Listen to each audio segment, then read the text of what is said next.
So Sony CEO, let me see if I can get the guy's name here, the person's name, Yoshida, Kenichiro Yoshida, talking about the future of gaming. They were talking about the mix with not the merger with Microsoft, but just them sort of working together.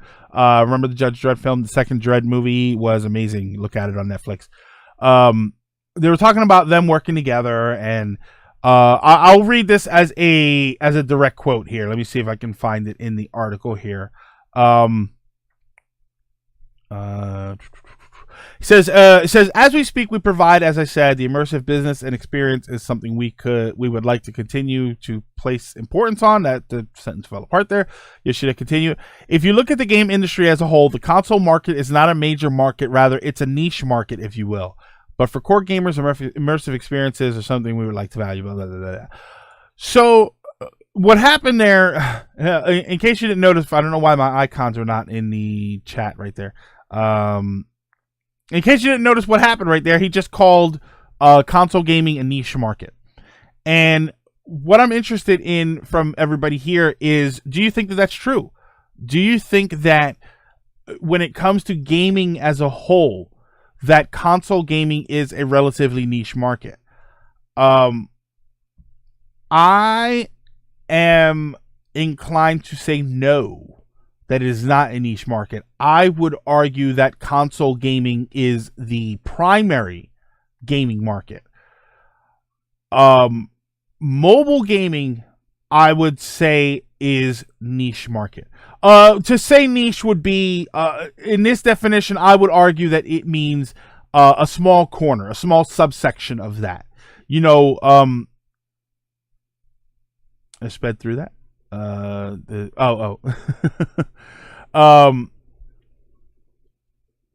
Yeah, it's not as niche as it's as niche as the MCU being niche movies. Yeah, I would say that the idea is that it's viewed as a small subsection of the market as a whole. If anything was going to be niche in the gaming industry, it is cell phones. Even though everybody has a cell phone, the bulk of cell phone holders do not look towards cell phones as any sort of primary gaming device. It is something you play when you're sitting on the bus, when you're sitting on the toilet, when you're not able to play a real game and you have no downtime to do anything from doing anything else. You have some downtime from doing anything else. That's a niche market as far as gaming goes. Console gaming, if I'm going to be completely honest, and I know that the PC Master Race people are going to attack me for this one. If I'm going to be completely honest, console gaming is still what drives the market. It is sitting on the toilet. It is how we determine generations of gaming. It is what we follow as far as technology.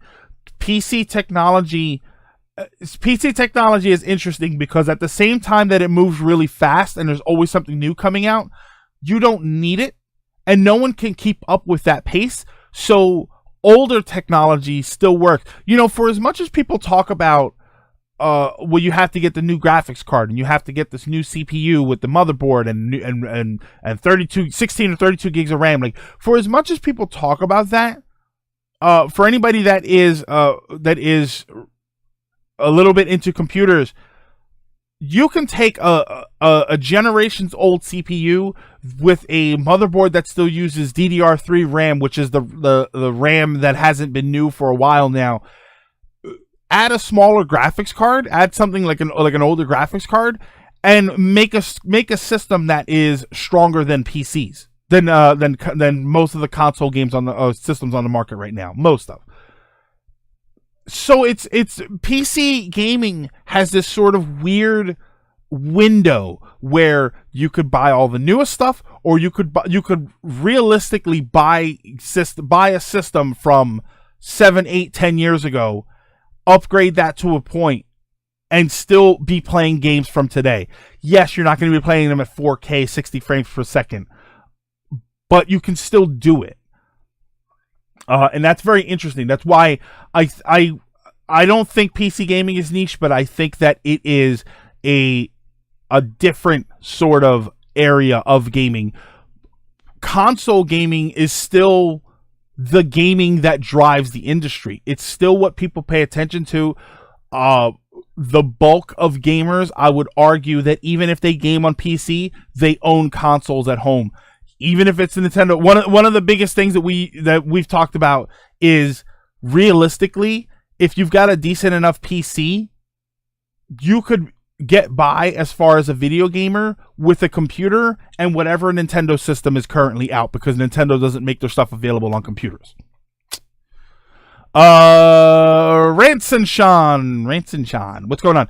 Is it possible the CEO is referring to profit when he says niche market, like console purchases versus mobile subscription purchases?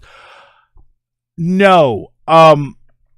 It's okay. So yes, it's possible that they think that. The problem is that we did a discussion about, I did a video about GameStop and whether GameStop was important or not. And one of the reasons that GameStop is important is because it is the face, hey Jamber, it is the face of video gaming in a retail environment. Console gaming is the face of video gaming. It is the bulk of what people buy for video gaming. It is, like I said, it is how we watch the trends of video gaming. As far as money goes, as far as profit goes, you could argue that, hey, Zelda Lord, you could argue that they're not making as much money off of consoles, because they're not making as much money off of the console systems. They might be making a bit of money off of the software. But if the console market was to die, I think video gaming as a whole interest would disappear a lot if it was to just drop off the face of the earth, and that would hurt their profits everywhere. I think that would damage profits all over the place. They want to, if you want to ease everybody into these streaming systems, in these streaming services, okay, that's fine. That being said, I could see the console market becoming niche over time. What I don't see is it being that way right now. I don't see it right now, as console systems are just sort of the special thing. Retro gaming, I think, is niche. Retro gaming, I think, is a very small subsection of gaming as a whole. And I say that as a retro gamer. But don't you think that with the small profit margin of CPUs and the monopoly ran by Intel, that you'd be better buying a vibrator? I don't know. I mean, it's good fun, but it's tiring after a while. I can game for hours on end. I got about 10 minutes with that. I'm interested to know what CPU your vibrator is running, by the way. That's very interesting. In the future, we will have gaming technology directly in our organs. I returned with Burger. You're running dual SLI? Very, very good.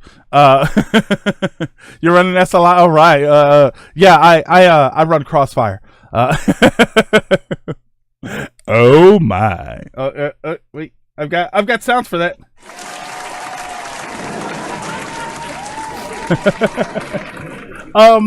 But yeah, I just, yes, but can your SLI run Crisis?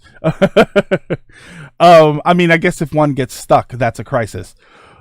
Yeah, I don't think so. I don't think that this is, I don't think that as far as gaming goes, console gaming is small.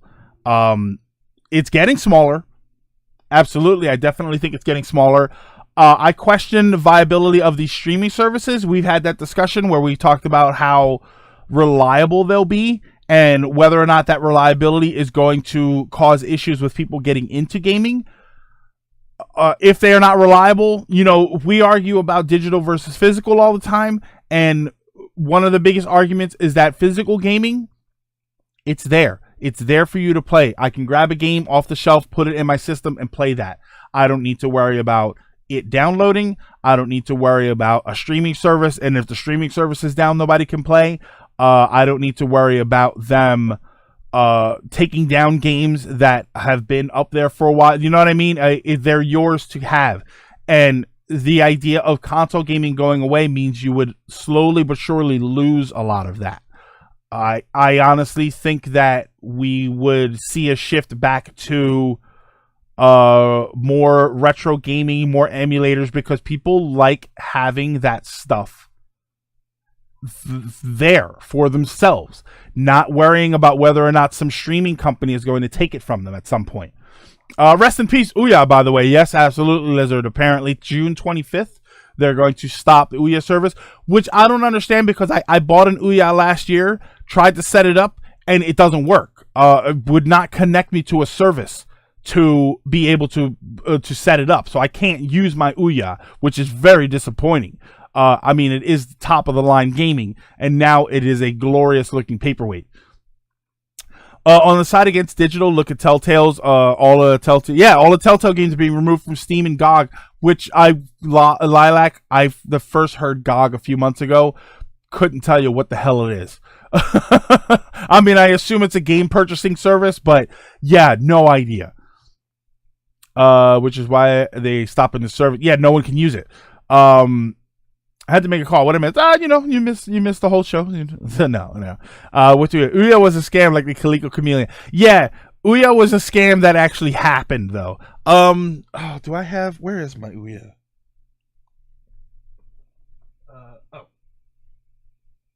It's up there behind my JVC XI. Yeah, I have it in a box and everything. Hydrate bot, drink your water. And with what the CEO said here, is it a cause for worry? I think it's reason to think they're out of touch with the gaming community. Ranson, I think Sony's been out of touch with the gaming community for a while. I don't know that it's a cause for concern.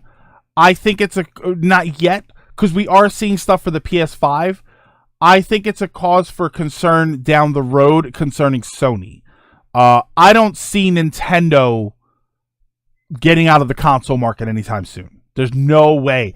The thing with Nintendo is that they know that one of their biggest strengths is mobile gaming. Mobile gaming separate from portable gaming. Separate from using your cell phone. So Nintendo will never stop doing that. They effectively created this industry, or pioneered this industry with the Game Boy. Yes, there were things before that, but let's be honest, there was nothing like the Game Boy before the Game Boy. So they're not going to get out of it. The Japanese market is ridiculously large with the demand for portable gaming. So they're never going to stop doing that. Sony, I don't think Sony's going to stop doing it. But I would argue that after the PS5, they may consider their main focus being putting their games on computer as opposed to making a system for them. GOG is owned by CD Projekt Red. Oh, CD Projekt Red. I know that name very well. I better see some Cyberpunk 2077 footage at E3. This is what I'm saying. No. Yeah, Sony. Am I out of touch? No. It's the gamers who are wrong. Turn the Ouya into grills or medical devices. Again, like the balance of having physical and digital media, I don't think one should completely topple the other. I feel like Sony's kind of rushing it a little when they made that statement. They may be going somewhere in a few decades' time, but right now it's a little too soon to say the entire market of consoles is exactly. It's not right now, and it won't be for a little while. It very likely could get that way. That's no, I don't think anybody is saying that it's never going to happen, but it's certainly not right now, and I think that's the point. I think of it. I think of it as old thinking, because some of the major folks that make video games think that we're still in the old 90s console. Yeah, like Fighting for Games, I heard from an article they don't do much. Like for fighting games, I heard from an article they don't do much crossover. Like I said, we're at a point where the console wars are over. The last console war that's happening right now is Microsoft versus Sony as far as the Xbox One and the PS4, which is already a lost fight. There's no question that the PS4 wins that console war. I don't consider the PS4 versus the Switch a console war because they are different areas of the market. No one questions that the PS4 is the stronger system. No one questions that the portability of the Switch might be more desirable. There is a clear line between what you think is important and what you should buy.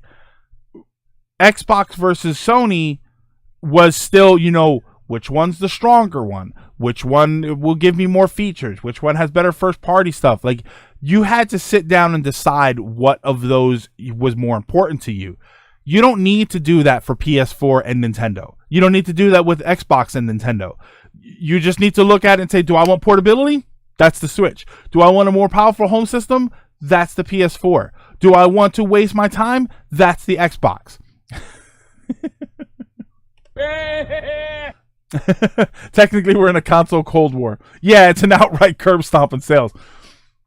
That's like debating which is the better vegetable, an apple or a carrot. Yeah, there's no question of what you're going to get there. 360 versus PS3. That's a hard one because I think a lot of the 360 sales were people replacing their systems. Yeah,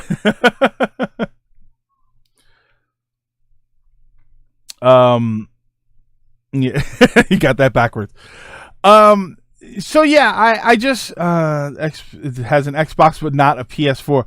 PS4 is actually a really good system. I think one of my favorite things about the PS4, as dumb as this sounds, is that there are a lot of PS3 games that they moved over to the PS4.